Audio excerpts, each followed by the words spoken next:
Hello जय। मैं आज आपको एक महत्वपूर्ण मोटिवेशनल स्टोरी आपको बताना चाह रहा हूँ, है ना। जैसे कि देखिए, बहुत सारे स्टूडेंट ऐसे हैं जो विद्यालय बंद होने के स्थिति पर घर में रह करके, बहुत सारे स्टूडेंट ऐसे हैं जिनका मन पढ़ाई में लगता नहीं है, और यदि उनको अगर फ़ोन दिया भी जाता है, ऐसे भी स्टूडेंट होते हैं कि पढ़ाई के अलावा कुछ और चीज़ वो करने लगते हैं। मतलब जो पढ़ाई की मैटर है, सॉल्यूशन है, उसको नहीं देखते। उन स्टूडेंट के लिए मैं एक महत्वपूर्ण मोटिवेशन कहानी के माध्यम से कहना चाह रहा हूँ, जिसे ध्यानपूर्वक सुनेंगे। देखिए, कुछ स्टूडेंट ऐसे भी होते हैं जो किसी भी कार्य को करते हैं तो या तो वो कार्य को करने में वो असफल हो जाते हैं, सफल नहीं हो पाता। उसका वजह ये भी होता है कि वो कार्य को जो है मन लगा करके, और जहाँ तक पूरा करना था वहाँ तक वो नहीं करते, अधूरा छोड़ देते हैं, इसलिए वो कार्य रुक जाता है। उसी पर आधारित एक महत्वपूर्ण स्टोरी मैं आपको बताना चाहता हूँ, जिसको सुन करके आप ज़रूर बताएंगे कि इस स्टोरी में जो है किस प्रकार से आप लोगों को महसूस हुआ। जैसा कि एक बार क्या होता है, एक बार जो है किसी गांव में एक साधु जो महात्मा होता है, उसका एक नाम था कि वो जो है जहाँ भी जाता था, है ना, तो उससे ये साबित होता कि वो जैसे भी वो नाचता था तो बारिश होती थी। ये सब लोगों को ये जानकारी हो गया था। मतलब वो बहुत विख्यात जैसे था कि जब भी वो डांस करता था, नाचता था, बारिश होती थी।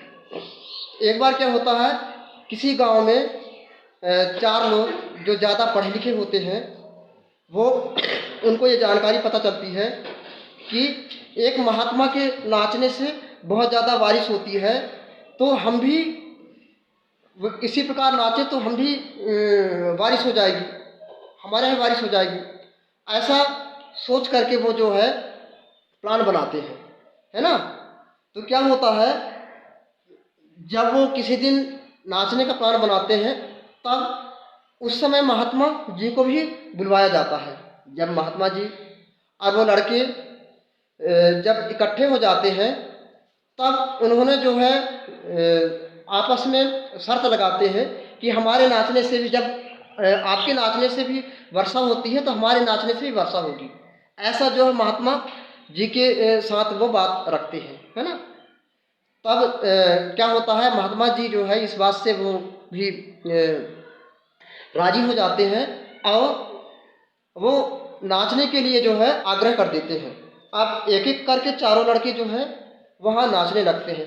फर्स्ट लड़का जैसे ही नाचा, नाचते नाचते 10 मिनट से 15 मिनट भी हो गए, लेकिन बारिश नहीं होती है। अब उसको नाचते आधे घंटे भी हो जाते हैं तो भी बारिश नहीं होती है। लास्ट में क्या होता, थक करके वो बैठ जाता है। इसके बाद फिर दूसरा लड़का आता है, वो भी नाचने लगता है। उसको नाचते नाचते 1 घंटा हो जाता है, लेकिन बारिश नहीं होती है, वो भी थक करके किनारे हो जाता है।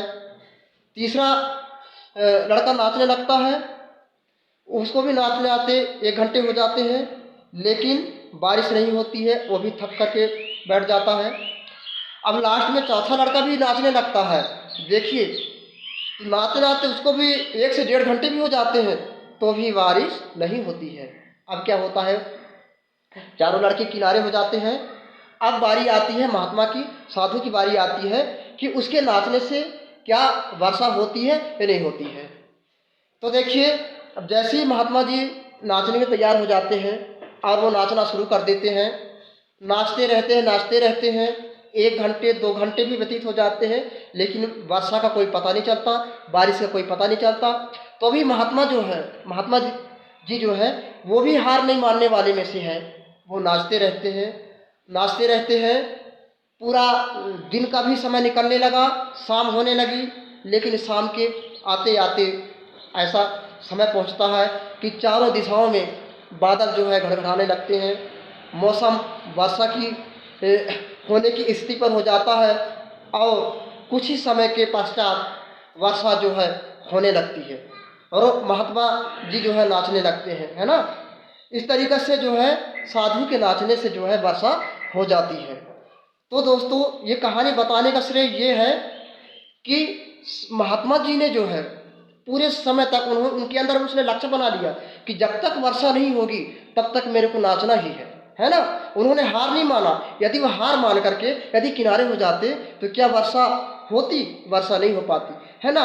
उसी प्रकार वो चारों लड़के जो है वो हार मान गए, है ना, वो अलग हो गए, थक गए, है ना, अपनी मेहनत से वो थक कर के किनारे हो गए, तो वो जो है उनके सामने वर्षा नहीं हुई।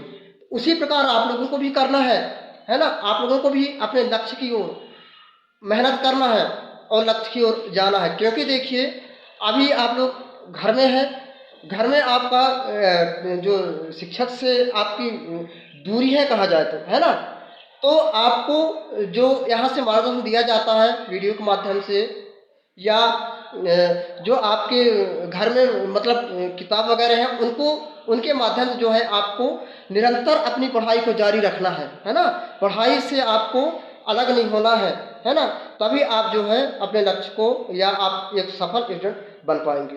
मेरा ये कहानी बताने का श्रेय यही है स्टूडेंट। ये कहानी आपको कैसा लगी आप कमेंट्स करके, है ना, आप बताएंगे और मेरे वीडियो को जो है सब्सक्राइब जरूर करेंगे ताकि आपको और इसी प्रकार मोटिवेशनल कहानी मैं आप लोगों के लिए लाऊंगा। धन्यवाद।